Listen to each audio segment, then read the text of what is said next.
Hi guys, this is Pratik And this is Srishti. and we are the MBA duo from Kusum. Now, in this video, we'll be talking about how you can better prepare for your entrance interview at Kusum that happens after you give the KUMAT exam. Now, taking the video forward. Dress कोडबाट सुरु गरौँ है त इन्टरभ्यूमा जाँदै हुनुहुन्छ भने dress code चाहिँ फर्मल अथवा सेमी फर्मल राख्नु भनेर हामी सजेस्ट गर्छौँ किनभने त्यसले चाहिँ हजुरले त्यो इन्टरभ्यूलाई कतिको सिरियसली लिनुभएको छ भनेर पनि देखाउँछ एउटा अनि उहाँहरूको एक्सपेक्टेसन पनि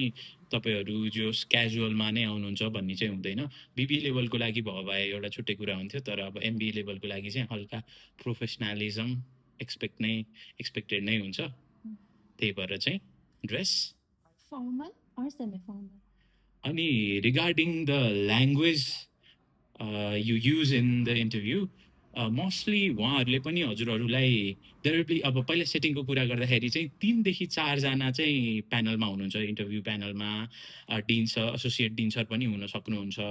अनि कोअर्डिनेटर म्याम अनि त्यसपछि हेड्स अफ डिपार्टमेन्ट्सहरू हुनुहुन्छ होइन उहाँहरूले चाहिँ normally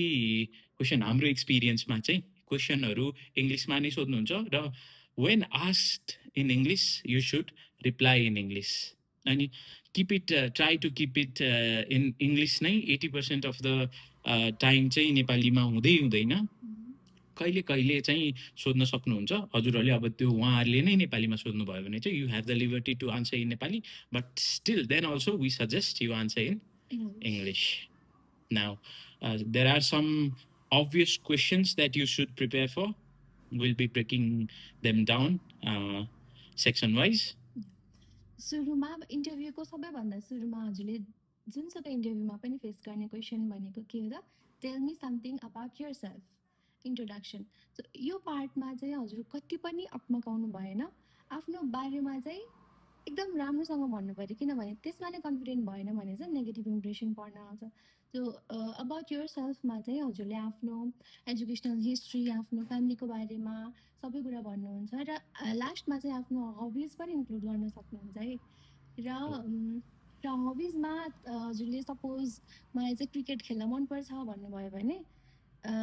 you better be prepared for the follow up question के किनभने यत्तिकै भनिदिन्छु भनेर चाहिँ केही पनि नभन्नु होला हो त्यहाँ 4 जना फ्याकल्टी मध्ये उस्तै परे एकजना चाहिँ क्रिकेट खेल्ने नै पनि हुन सक्नुहुन्छ हामीलाई पढाउनु भएको फ्याकल्टीहरूमा एकजना सर त पहिला नेसनल टिमबाटै खेल्नु भएको सर पनि हुनुहुन्थ्यो त्यही भएर चाहिँ उहाँहरूलाई थाहा छैन होला त्यही भएर म एउटा चाहिँ केही लगाइदिन्छु भन्ने हिसाबले चाहिँ नभन्नु होला आफ्नो एकदम जेन्युन सेल्फ प्रेजेन्ट गरेर आउनु त्यो भयो भने चाहिँ बेटर हुन्छ अनि सिम्पल लजिस्टिकल क्वेसनहरू पनि सोध्नुहुन्छ उहाँहरूले अब उहाँहरूको तपाईँको लागि कन्सर्न जसरी जस्तै अब हामी चाहिँ दुवैजना पोखराको थियौँ अनि मलाई चाहिँ डिन्सरले नै के सोध्नु भएको थियो भन्दा तपाईँ पोखराको हुनुहुँदो रहेछ अहिलेसम्म पनि नर्मली पोखरामै पढिराख्नु भएको रहेछ फ्यामिली पनि वहीँ रहेछ अब यहाँ कसरी बस्नुहुन्छ गाह्रो त हुँदैन होमसिक त फिल गर्नुहुन्न पढ्न त सक्नुहुन्छ नि यस्तो यस्तो कुराहरू गर्नुभएको थियो यो कुराहरूको चाहिँ तपाईँहरूसित एउटा टेन्टेटिभ एन्सर हुन पर्यो अनि म सक्छु भनेर उहाँहरूलाई चाहिँ आश्वासन दिन सक्नु पर्यो तपाईँहरूले अनि अर्को सेट अफ क्वेसन्स चाहिँ के हुन्छ त अर्को सेट अफ क्वेसन्स चाहिँ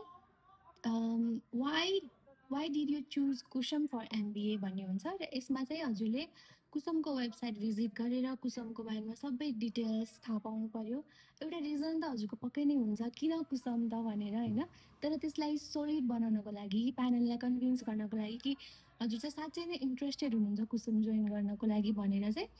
राम्रोसँग कुसुमको बारेमा थरो रिसर्च गरेर आउनु होला कुसममा के छ त कस्तो कस्तो एक्स्ट्रा करिकुलम एक्टिभिटिजहरू हुन्छ अनि एमबिएको कोर्सको स्ट्रक्चर के छ होइन अनि जस्तै मलाई अब डिन सरले चाहिँ के सोध्नु भएको थियो भन्दा 65 क्रेडिट्स हुन्छ हाम्रो कुसममा तर मलाई त्यति बेला त थाहा थिएन तर मैले वेबसाइट त भिजिट गरेको थिएँ हाम्रो कति क्रेडिटको हो भनेर सोध्नुभयो अनि मैले चाहिँ जस म एक्ज्याक्टली स्योर छैन सर तर मैले वेबसाइटमा देखेको थिएँ 60 समथिङ क्रेडिटको हो भनेर भन्ने थिएँ अनि हो सिमिलर भनेर भन्नुभएको थियो डिन सरले चाहिँ यस्तो यस्तो क्वेसनहरू चाहिँ अनि आरइएस हुन्छ हाम्रो 3rd सेमेस्टर र 4th सेमेस्टरको बिचमा त्यसमा चाहिँ हजुरहरू दुर्गममा गएर एउटा इन्टरप्राइज लेभल सर्भिस गर्न पर्ने हुन्छ are you up for it त्यो चाहिँ नन क्रेडिट हुन्छ तर it is an important part of the KUSOM experience त्यो चाहिँ तपाईँ राजी हुनुहुन्छ कि हुँदैन त्यस्तो त्यस्तो क्वेसनहरू गर्नुभएको थियो अब यसको बारेमा चाहिँ हजुरहरूलाई थाहा हुन पर्यो हुनु कुसुममा पर्यो। यस्तो हुँदो रहेछ भनेर। कुसुमको विभिन्न इन्स्टिट्युसनहरू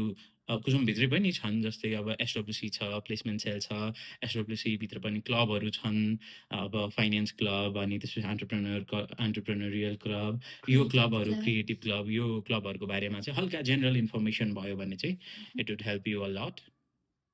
र अर्को भनेको चाहिँ हजुरले थर्ड सेमेस्टरमा गएर मेजर माइनर, मेजर चाहिँ के चुज गर्नुहुन्छ भनेर पनि क्वेसन आउनसक्छ होइन। If you are sure enough म चाहिँ यो फिल्डमा जाने हो भनेर भन्न सक्नुहुन्छ, अथवा आइ एम स्टिल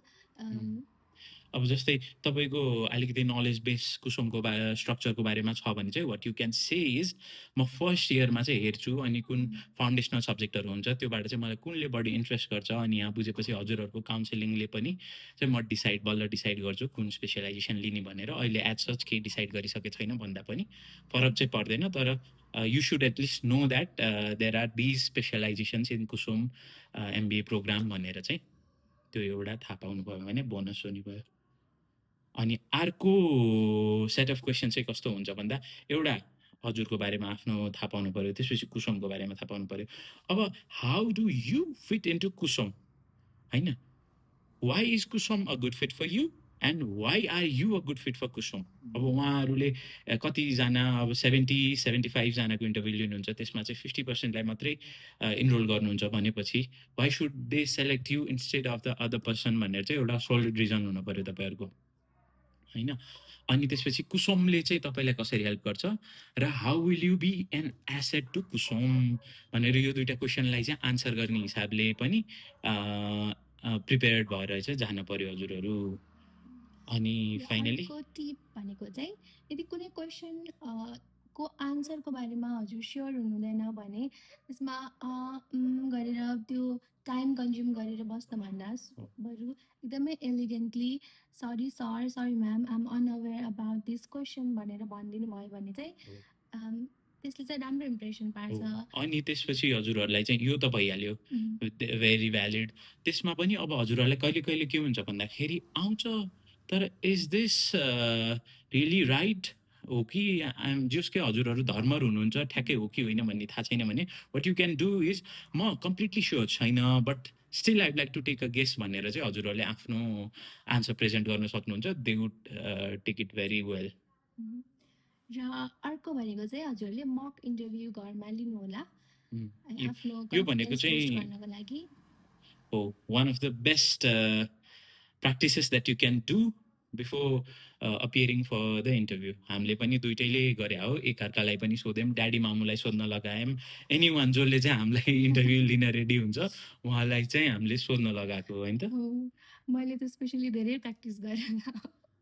मक interviews. Elaborate on how it helps a little. It helps a lot के एउटा क्वेसन सेट प्रिपेयर गर्छु होइन ड्याडीले र उहाँले मिलेर। एन्ड